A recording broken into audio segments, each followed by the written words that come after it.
হাদি হত্যার বিচার না হওয়া পর্যন্ত বাংলাদেশে একটাকেও বাংলাদেশ ওদেরকে আমরা এখানে বসাইছি, আমাদের দাবি আদায় করে ওদেরকে আমরা ছাড়বো।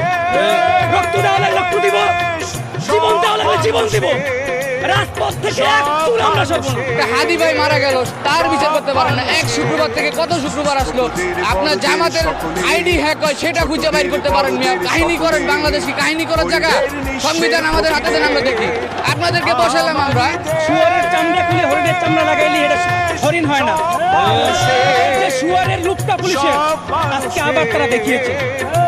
তিন দিক থেকে ব্যারিকেড দিয়ে আমাদের উপরে টিয়ারশেল নিক্ষেপ করছে, সাউন্ড গ্রেনেড নিক্ষেপ করেছে, আমাদেরকে বেধড়ক আমাদের নেতা কর্মীদেরকে, আমার ভাই বোনদেরকে পিটিয়ে রাস্তা করেছে। হাদি ভাইয়ের হত্যার পিছনে রাষ্ট্রীয় মদত আছে, এই জন্য তারা প্রকাশ করতে ভয় করছে এবং এই হাদি ভাইয়ের হত্যার দাবি নিয়ে তারা তুলতেছে, আওয়াজ তুলতেছে। তাদেরকে দমানোর জন্য এই আজকের এই হামলাটা হয়েছে।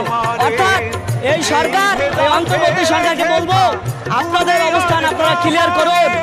এই জাতি আর কোনো তামাশা দেখতে চায় না, এই জাতি আর কোনো তামাশা দেখতে চায় না।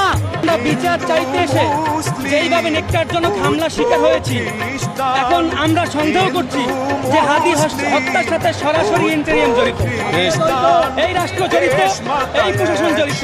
আর না হয় হাদি ভাই হত্যা হয়েছে আজকে প্রায় 2 মাসের কাছাকাছি হয়ে যাচ্ছে, এখনো পর্যন্ত চার্জশিটটা পর্যন্ত এখন দাখিল করতে পারেন না। আমাদের ইন্টারিম এই তদন্ত করতে ব্যর্থ এবং বিচার করতে সম্পূর্ণভাবে ব্যর্থ। তাই আমরা সুষ্ঠু তদন্ত চাই জাতিসংঘের আন্ডারে।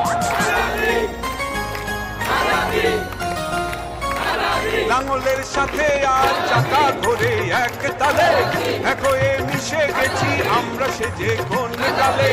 লাঙ্গলের সাথে আর চাকা ঘোরে এক তালে।